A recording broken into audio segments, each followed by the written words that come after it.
Hey, good morning, everybody, again. And so here's my message in the bottle heading out to the ocean and the internet. Anyways, my last video was all about. I hope that everybody continues to ask why, and I always do. And so, even now, so many things. So I hope to share with a lot of you today would be like, as you watch the news, and I see this mistrust being created um, between so many people, whether it's race, whether it's religion, whether it's government, whether it's politics, um, even lately the FBI, um, and I think to myself like, why, why would we do this? So I would suggest, or I certainly think that in every institution, no matter it's our government, whether it's FBI, police station, firemen. I mean, it could be restaurant, it could be anything. There's always going to be a couple bad apples out there. There just always is. But that doesn't mean everything is, right? But if you leave it in, right, you leave one bad apple and it spoils the bunch. That's another old wives' tale, right? Is that not true though? That is how it works.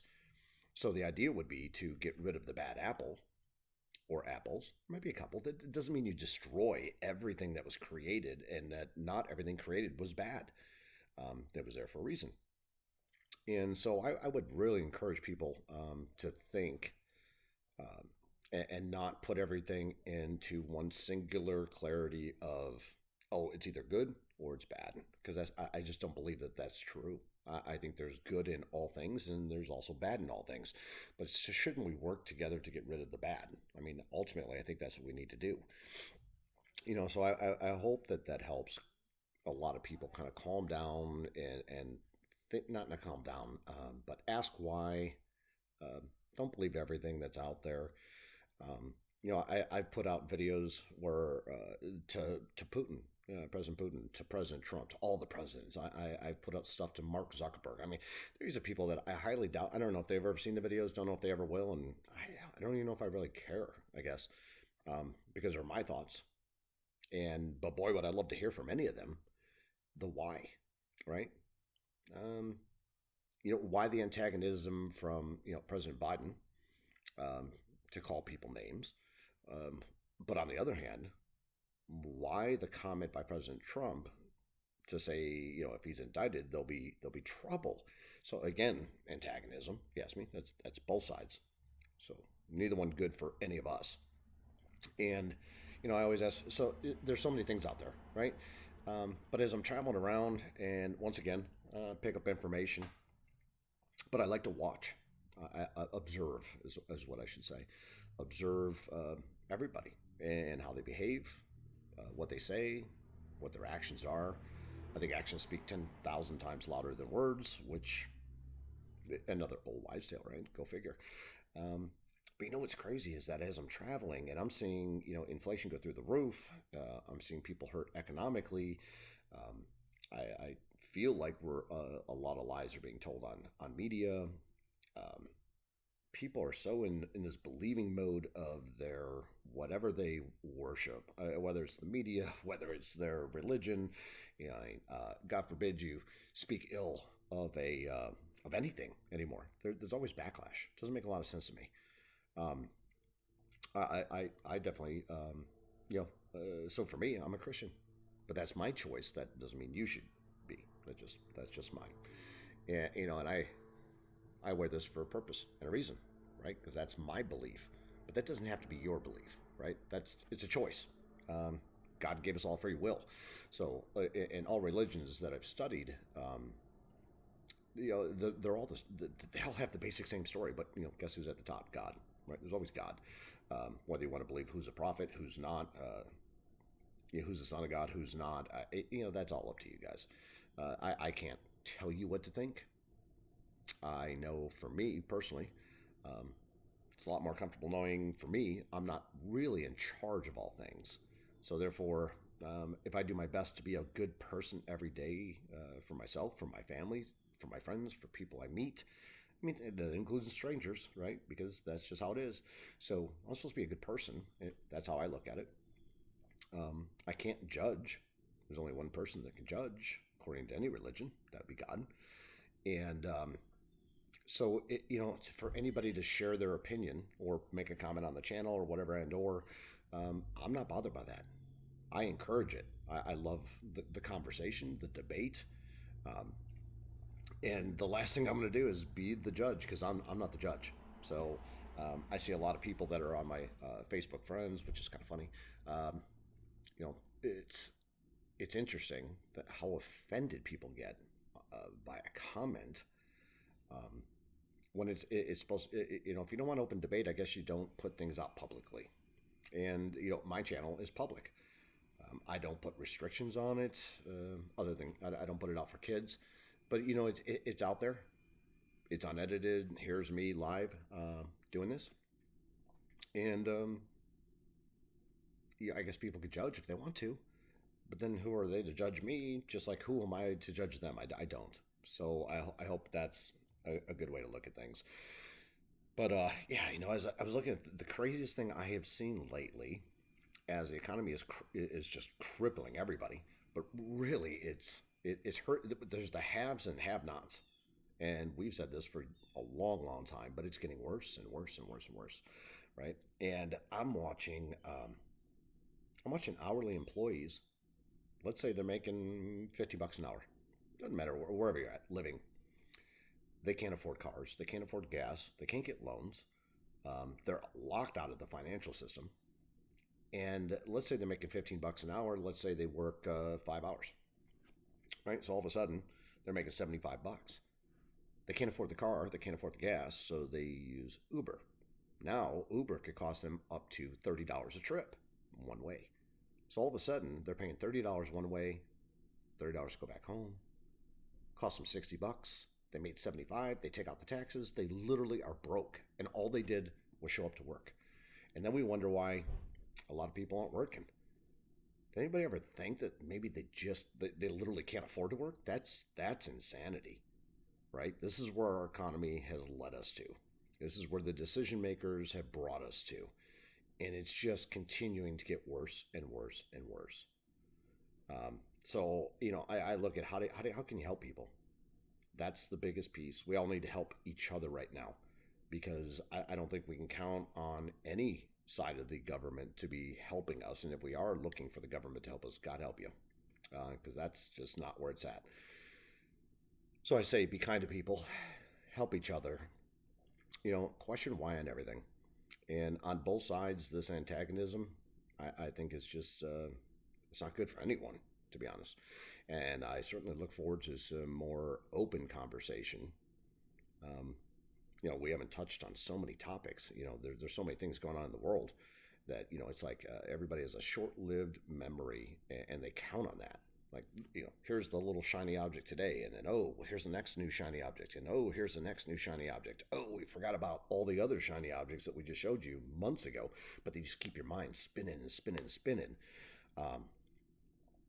So you really never get to complete the thought, which is the intent, right? They don't want you to ask why.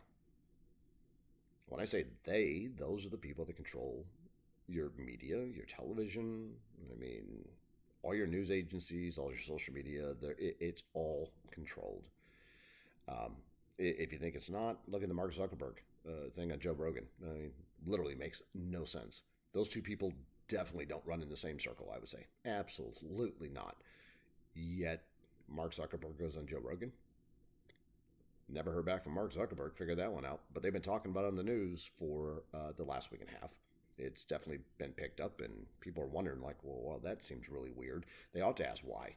I personally think Mark Zuckerberg is scared for his life. That's why I think he got himself mixed into some stuff he probably shouldn't have. And whether it was the election, whether it was donations, whether it was manipulation of his information on his social media page, absolutely.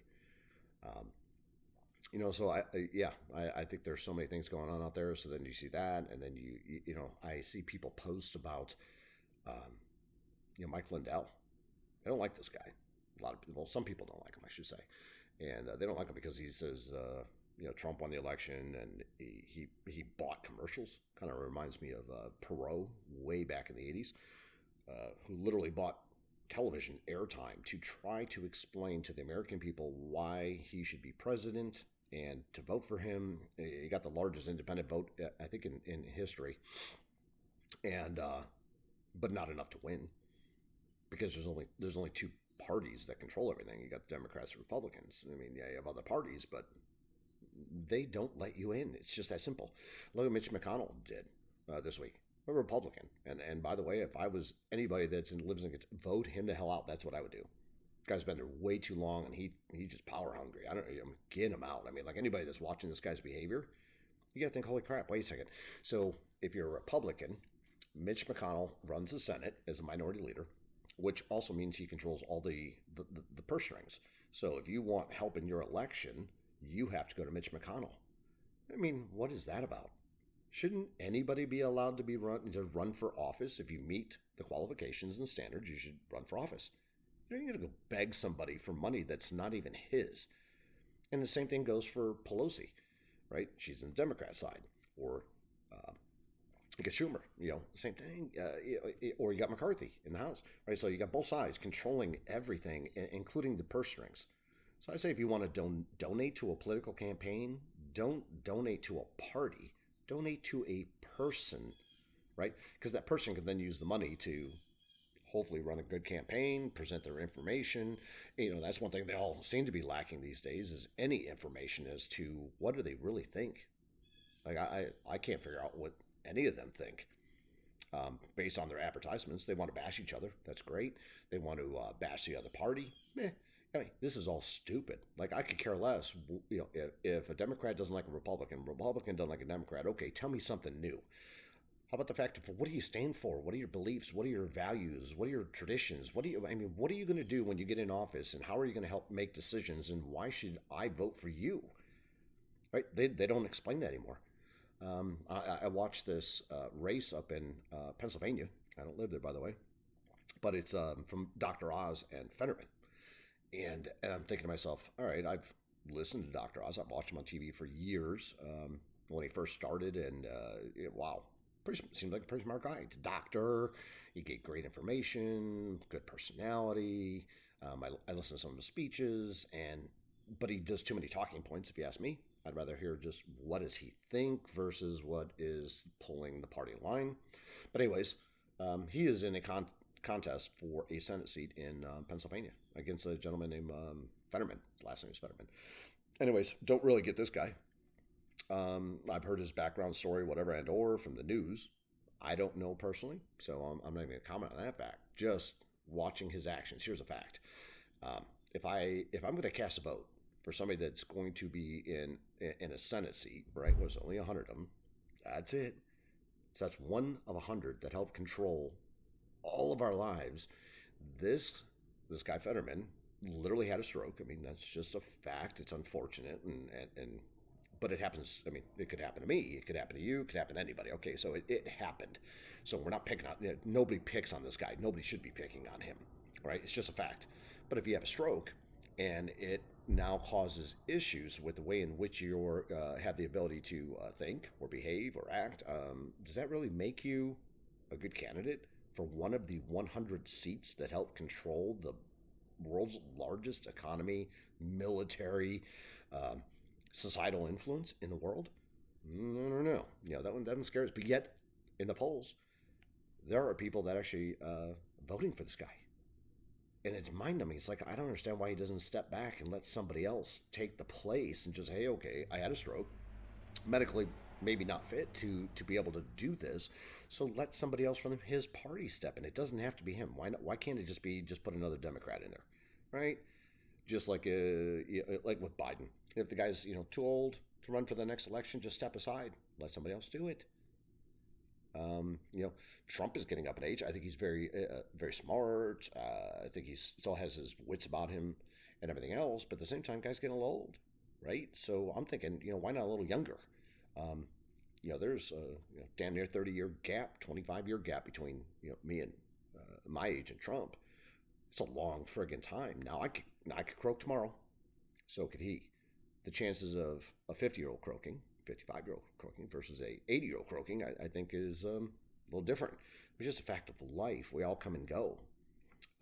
But to ignore that fact, and so you have an age thing, right? So it's not, I'm not going saying, get rid of all the old people. Old people have all the knowledge, right? The last thing I'm going to do is get rid of the old people, but I don't want them in office, right?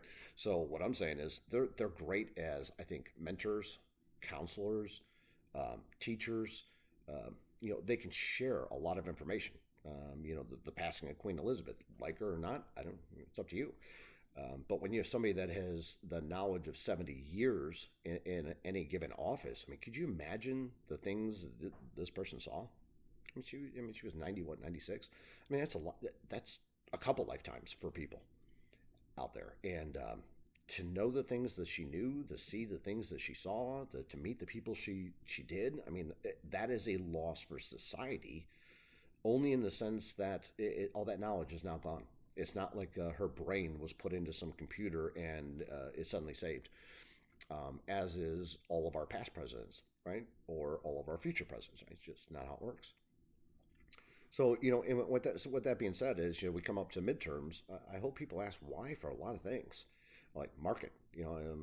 I post, I speak to a lot of my friends. I communicate. I try to explain. The markets are going down. And it's not because I'm magically smart or anything else. It's just for the simple fact that it's manipulated. That's all I can tell you. Whether it's, and it doesn't matter if it doesn't matter what market you're in. It's all a manipulation game of the haves and the have-nots. So the markets are designed basically to take away money from the impatient and give it to the patient. And guess who the patient people are? The ones that can afford to be. They're waiting right at the bottom. That's all they're doing. They're going to wait for you to get scared. You're going to sell, and they're going to buy it on the cheap. That's how this works. It's a transfer of wealth. The largest transfer in wealth in all of our U.S. history is occurring now. This is the baby boomer generation, transitional wealth to their children. Literally the largest wealth transfer in the history of the United States. And people are like, wow, okay, that's kind of cool. Nice to know. So what's happening? Oh, as they're about, as your baby boomers, so you have parents that are in their, late 70s, 80s, 90s. We all have a lifespan, and God bless, I hope they all live to be in their hundreds. That'd be awesome. But that's just not somehow how life works. So the wealth will transfer. And so right now, what is the government doing? Changing the tax laws. So that, the kids are going to be taxed by even more so. And it's not financial advice, but even more so. These are the new laws that are going into place. They're going to be, so the kids are going to be taxed by the wealth in which they are supposed to inherit. How that works is beyond me. If I work my whole life and I have the ability to attain $100,000, and I want to give that $100,000 when I die, and I've worked hard for it, I pay taxes on it, I've done everything right, and I go to give it to my kids, then suddenly the government gets a piece? I don't even know why. How does that work? Doesn't make any sense. But this is what happens. This is what happens.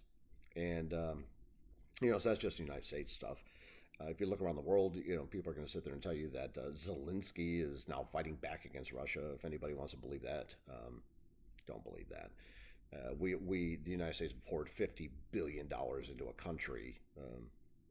Literally makes no sense. Literally makes no sense. Everybody, and not anybody, I shouldn't say everybody should know, because if you do your research, you're going to find out that certainly if Russia wanted to win a war, they can win a war. If China wanted to win a war, they could win a war. If we wanted to, we could win a war. I mean, there are certain players in the world that we have power. They have power. So at what point would we think that Zelensky can take out Russia? Never going to happen. So now Russia can make a decision to say, okay, we want to end this war, and we're going to keep this piece of property. You keep your piece of property. That could happen. But if you think it's going to be because of the Ukrainian government, no, not a snowball's chance in hell of that one. That government is controlled by our government, and that's what you have is a proxy war. So we are pouring billions and billions and billions of dollars into Ukraine, which nobody knows where the hell it's going, exactly into what. Um, the people there are still starving. People here are starving. I read on the news the other day, or actually watched the news. Do you realize that our military, serving military people currently in our United States military, are being told that, hey, we understand that inflation's high, might be hard on your families. Apply for food stamps. Somebody that is willing to go to war to defend the United States, to offer their lives to protect the rest of us, and what do we offer in return? Food stamps. What do we give Ukraine? $50 billion. If you're not asking yourself why, you should. I sure as hell am asking why. Makes literally no sense. None. There's always the picture behind the picture, the story behind the story. But sure as hell, what you're being told is not the truth. So anyways, I could go on, I guess, on this one. This is a little longer, certainly 21 minutes. I don't know how many people will watch this one. But again, I hope it's thought-provoking. I hope that free thinking, that's what I encourage is people to free think. That is the one thing they don't want us to do, be free thinkers. They always say, God forbid. Interesting. So God's in control, right? That's one thing they want to make sure that you lose faith in.